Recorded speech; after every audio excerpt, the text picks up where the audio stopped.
Od prvog kruga, gde borave nekrštene duše, do 6. kruga, gde se kažnjavaju jeretici. Danas ćemo proći kroz sve krugove pakla u Božjoj komediji i objasnit ćemo živopisne kazne dodeljene grešnicima. Tako da sedite i zavalite se, dok prolazimo kroz Danteovu verziju pakla. Priča počinje tako što Dante luta kroz mračnu šumu. Ova mračna šuma predstavlja njegovu duhovnu zbunjenost i očaj. U ovoj šumi mu prilazi Vergilije, rimski pesnik i filozof, koji mu nudi izlaz iz ove šume, ali prvo moraju da prođu kroz sva 3 carstva zagrobnog života: pakao, čistilište i raj. Jer je to deo božanskog plana da se spase Danteova duša. Dante pristaje da prati Vergilija i oni počinju svoj silazak u pakao. Zajedno prilaze vratima pakla na kojima stoji natpis: ostavite svaku nadu, vi koji ovde ulazite.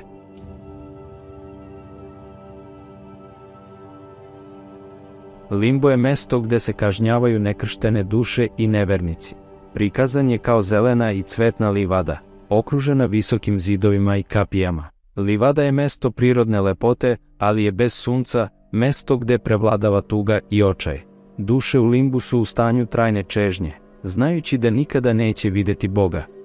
Oni nisu podvrgnuti fizičkim mukama, ali im je uskraćena nada da će ikada ući u raj. Oni su u limbu, ni u paklu ni u raju.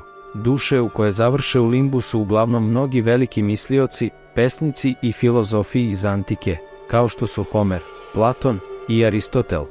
Dante se divi velikim umovima limba i sa njima se upušta u razgovore o raznim temama.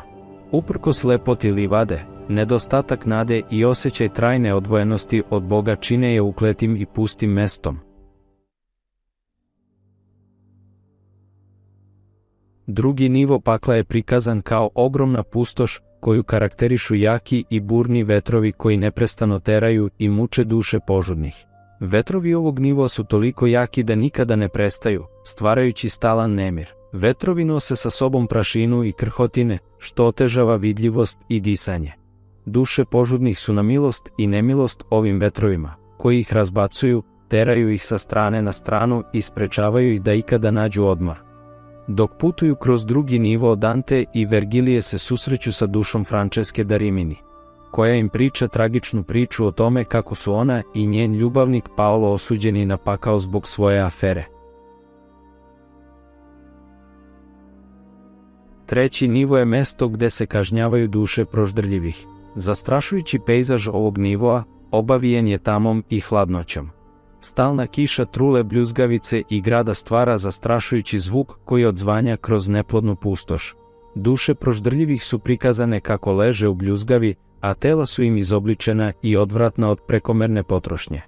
Njihovi krici agonije doprinose opštem osjećaju očaja na ovom nivou, stvarajući jezivu atmosferu patnje. Četvrti nivo je mesto gde se kažnjavaju duše škrtih i raskošnih. Ovaj nivo opisan je kao stenovita planina, gde su duše prinuđene da guraju teške terete i kamene gromade, što simbolizuje njihovu sebičnu potrebu za bogatstvom i materijalnim dobrima u životu. Duše su gole i prekrivene prljavštinom i znojem, a tela su im iskrivljena i napregnuta od težine tereta. Zvukovi ovih nivoa su stalno stenjanje duša i zveket tegova.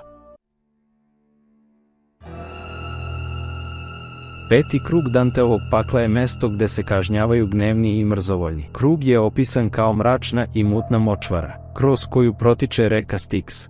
Močvara je ispunjena izmučenim dušama koje se neprestano bore i napadaju jedna drugu, dok mrzovoljni leže ispod površine vode, zarobljeni u sopstvenoj gorčini. Stalni zvuci vikanja, prskanja i stenjanja prevlavadaju ovim krugom. Vazduh je gust od magle i mirisa truleža, a nebo je obloženo oblacima i maglom. Dante i Vergilije putuju preko reke Styx na čamcu, vođeni demonom Flegijom koji ih prenosi u sledeći krug pakla.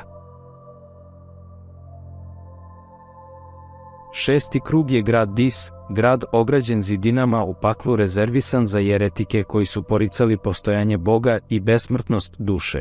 Grad Dis je mračno i vatreno mesto. Unutar grada, jeretici su zatvoreni u grobnice koje neprestano gore u plamenu i doživljavaju velike bolove i muke. Sedmi krug pakla podeljen je na 3 dela, rezervisan za određenu vrstu nasilnog greha. Prvi deo 7. kruga, koji se zove spoljni prsten, je reka vrele krvi, gde se kažnjavaju oni koji su počinili nasilje nad drugima. Drugi deo 7. kruga, srednji prsten, je mračna šuma ispunjena uvijenim i kvrgavim drvećem. Ovde su oni koji su izvršili nasilje nad samim sobom kažnjeni pretvaranjem u drveće i prinuđeni su da večno trpe bol i patnju nanošenih rana. Treći i najdublji deo 7. kruga, unutrašnji prsten, je ogromna pustinja zapaljenog peska gde se kažnjavaju oni koji su počinili nasilje nad Bogom ili prirodom. Ovde se kamatari muče zapaljenim peskom i užarenim vetrovima. U centru unutrašnjeg prstena, Dante i Vergilije nailaze na džinovsko čudovište, Geriona, koje ih prenosi u 8. krug pakla. 8. krug pakla je opisan kao ogromna jama u obliku levka koja se spušta sve dublje i dublje u zemlju, sa svakim nivom rezervisanim za određenu vrstu prevare. Dok Dante i njegov vodič Vergilije silaze u 8. krug, nailaze na grupu demona zvanih Malebranš, koji služe kao čuvari 8. kruga i muče grešnike udicama i kopljima. Svaki nivo ili rupa 8. kruga karakteriše drugačiji oblik kazne. Prva bolgija je za pimpove i zavodnike, koje demoni bičuju dok beskonačno hodaju u krug. Druga bolgija je za laskavce, udvarače i ulizice koji su uronjeni u ljudski izmet. Treća bolgija je za one koji su počinili simoniju.